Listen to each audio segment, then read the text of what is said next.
하나님이 더 큰 은혜 주시기를 간절히 소원합니다. 아멘. 예배를 나타내는 많은 말들이 있습니다. 그 중에 히브리어로 아바드라는 말이 있습니다. 아바드라는 말은 종이 주인을 섬긴다는 뜻이에요.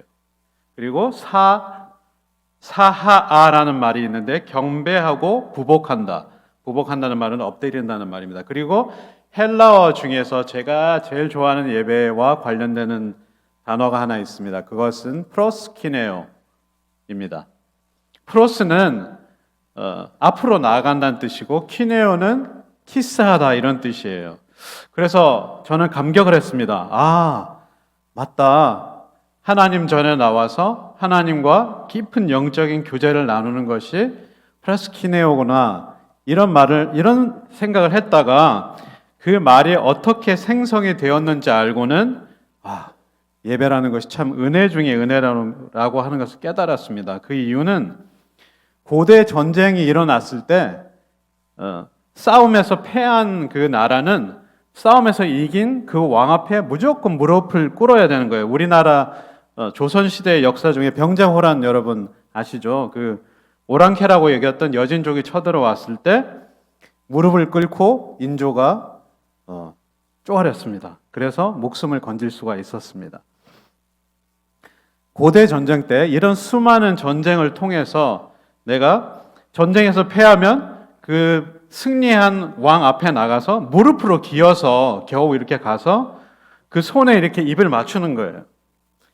그러면 이제 그 사람 기분이 좋으면 살려주는 겁니다. 그것이 예배의 어원입니다. 사랑하는 성도 여러분, 저와 여러분 죽었었습니다. 그런데 하나님께서 살려주셔서 이 자리에 나와서 예배를 드리는 것입니다. 그렇기 때문에 항상 예배는 감격일 수밖에 없습니다. 믿으시죠? 아멘. 예배를 드릴 수가 있는 성도가 된 것도 감사한데 저와 여러분은 사명을 받았습니다. 사명까지 받았는데 그 사명을 받은 사람 중에 저는 제일 그 사명이 큰 사명을 받았다고 생각되는 분들이 누구냐면 사도들입니다. 예수님을 직접 뵙고 3년 동안이나 따라다니면서 예수님과 공생애를 같이 나누고 나중에 예수님이 그 사명까지 줬던 그 사람들. 실로 대단한 사람들입니다. 근데 그 사람보다 더 은혜를 받은 사람이 있습니다. 그분이 바로 오늘 이 본문을 기록한 사도 바울입니다. 왜냐하면 그분은 예수님과 3년을 같이 보내지 않았어요. 그렇지만 예수님을 직접 만났고 예수님에게 사명을 받았습니다. 그러면 그 사도 바울의 고백을 통해서 저와 여러분이 배울 수 있는 것 두 가지만 오늘 생각해 봤으면 좋겠습니다. 첫 번째는 사도 바울의 겸손과 감사입니다. 따라해 봅니다. 겸손, 감사. 여러분들 잘 아시겠지만 사도 바울은 모든 걸 다 가진 사람이었어요. 그분은 사내들은 공회의 회원이었는데 사내들인에 속할 수 있는 사람은 한 70명 정도 되었다고 해요. 그러니까 70명 안에 들 만큼 큰 그 정치적인 위치에 있었습니다. 그리고 바리새인이었는데 바리새인이라는 말은 우리가 나쁘게만 생각하는데 구별되다는 그런 뜻입니다. 말하자면 나는 당신들하고 달라, 여러분하고 다릅니다. 높이 있어요. 이렇게 했다는 것이죠. 그리고 그분이 가말리엘 밑에서 공부를 했습니다. 가말리엘이 굉장히 석학이었거든요. 그러니까 지금으로 치면 서울대. 그리고 로마 시민권까지 가지고 있고 그런데 혈통으로는 유대인이에요. 모든 것을 다 가진 사람이었습니다.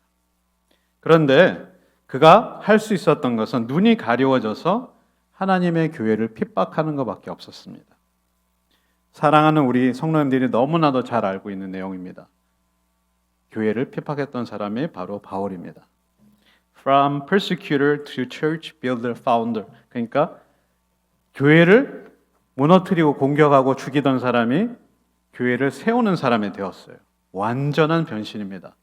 그러므로 그는 하나님의 은혜가 클 수밖에 없는 사람입니다. 그렇지. 사도 바울은 그럴 수 있지. 교회를 죽이던 사람에서 교회를 살리는 사람이 됐으니까. 근데 생각해 보면 저와 여러분 혹시 예수님께 콜링 받기 전에 사도 바울과 많이 다르셨나요?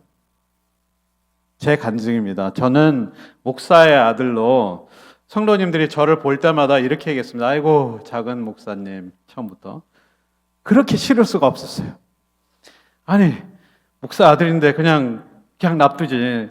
엄청 부담되고 하는데 왜 나를 저렇게 올가매려고 하실까? 그런 생각을 했습니다. 싫든 좋든 저는 목사가 되어야 된다고 직접 간접으로 계속 들었어요. 그러다가 국문과도 그런 의미에서 국문과를 갔는데 음악에 갑자기 빠지게 돼서 국문학을 전공하다가 음악으로 이렇게 전향을 하게 되었어요. 평생 하나님을 찬양하는 사람이 되겠다고 서원하고 미국으로 가게 되었습니다. 그래서 오페라 가수를 꿈꾸고 했는데 캐스팅 되는 것마다 하나님 찬양하는 곡들만 되는 거예요. 사랑하는 성도 여러분, 함부로 하나님과 약속하는 것이 아니다 하는 것을 제가 많이 깨닫습니다. 하나님이 기도 안 들으는 것 같으시죠? 근데 눈을 만드시니가 보지 아니하시겠느냐? 귀를 만드시니가 듣지 않게 하시겠느냐? 말로 하는 기도를 포함해서 저와 여러분이 하는 그 기도, 마음속으로 하는 그 모든 기도를 듣고 계시는 분이 하나님이십니다. 믿으시죠? 아멘. 그리고 혹시 그 기도가 하나님 마음에 딱 맞는 기도를 할 때는 정말 즉시 이루시는 분이 하나님이세요. 그렇다면 성도 여러분 어떠셨나요? 믿지 않을 때가 있으셨죠? 내 자신을 하나님께 드리지 않으셨을 때가 있으셨죠? 그러다가 하나님께서 오래 참으시고 때가 되어서 여러분을 택하시고 부르셨죠. 그것이 은혜 중에 은혜입니다. 사도 바울만 그런 것이 아닙니다. 그러면 저와 여러분은 바울처럼 겸손히 하나님의 은혜에 감사하며 늘 겸손한 그런 제사로 하루하루를 살게 되시길 간절히 소원합니다. 아멘. 사랑하는 우리 산돌교회 성도 여러분, 지금까지 너무 수고하면서 많이 살아오셨습니다.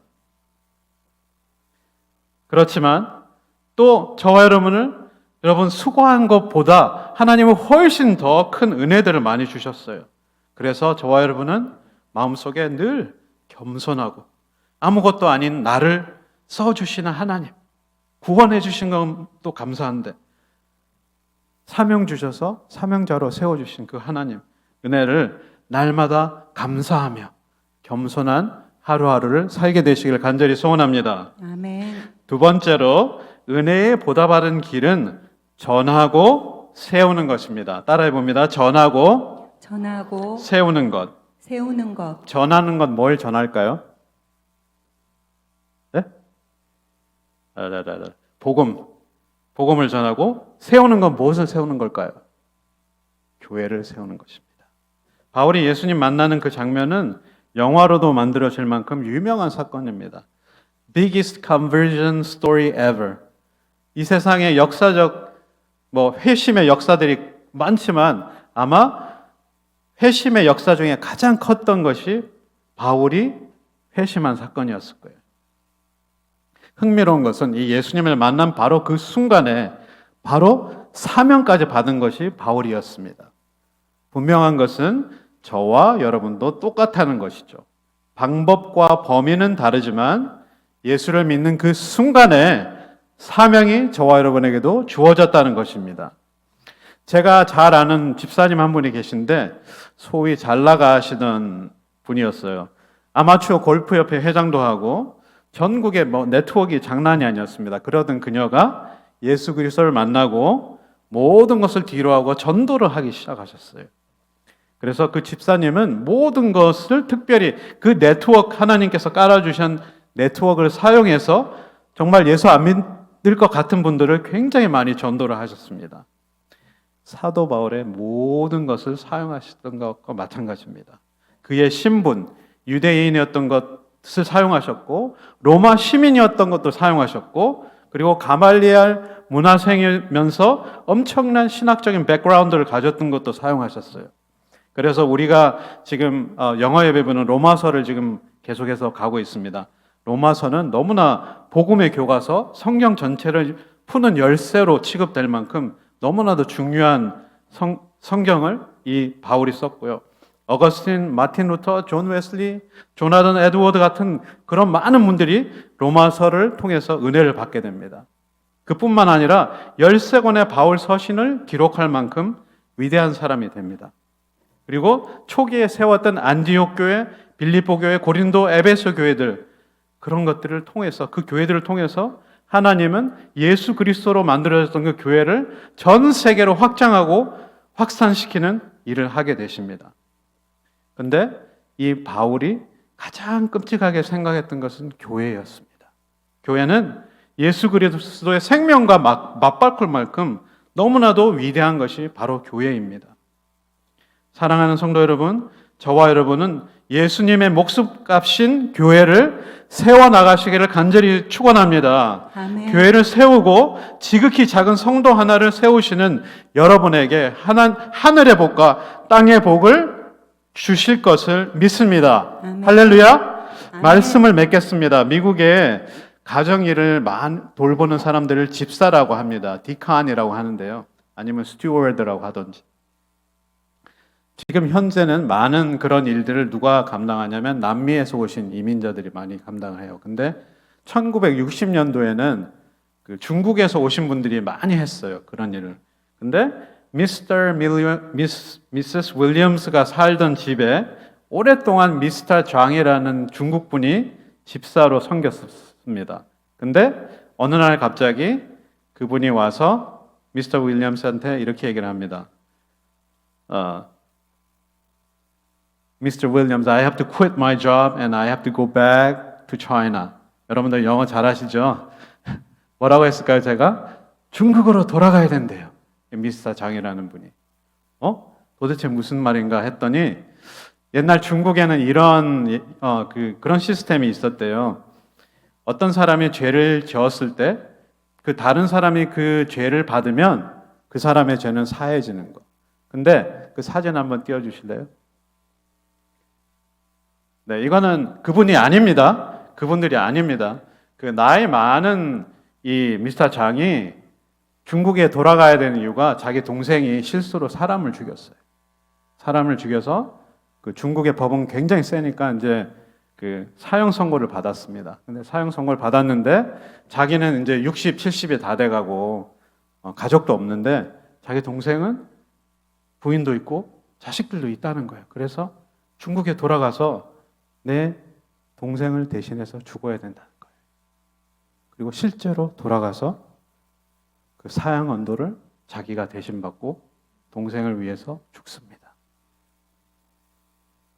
참 너무나 소중한 이야기죠. 너무나 노블한 스토리잖아요. 근데 사랑하는 성도 여러분, 저와 여러분이 받은 은혜는 그거하고 비교가 안 됩니다. 동생을 위해서 죽은 그 형의 사랑하고는 비교도 안 될 창조주가 피조물을 지었다가 얘네들이 실수하고 죄를 지었으면 그냥 엎어버리고 다시 시작할래 이러면 얼마든지 되시잖아요. 근데 그 방법 선택하지 않으시고 굳이 자신의 아들을 보내셔서 굳이 십자가라는 가장 끔찍한 형벌을 통해서 저와 여러분을 살려주셨습니다. 그리고 살려주신 것뿐만 아니라 사명까지 허락하여 주셨습니다. 그렇다면 저와 여러분이 이대로 사실 수는 없겠죠. 카리스라는 말은 은혜라는 뜻이고 받을 가치가 없는 사람에게 값없이 주어지는 것입니다. 교회를 죽이던 사람이 교회를 살리고 세우는 사람이 되었다는 것입니다. 그 은혜로 믿는 자가 되었을 뿐만 아니라 사명까지 받은 저와 여러분, 교회를 세우시고 전하시는 그 삶 끝까지 감당하게 되기를 간절히 소원합니다.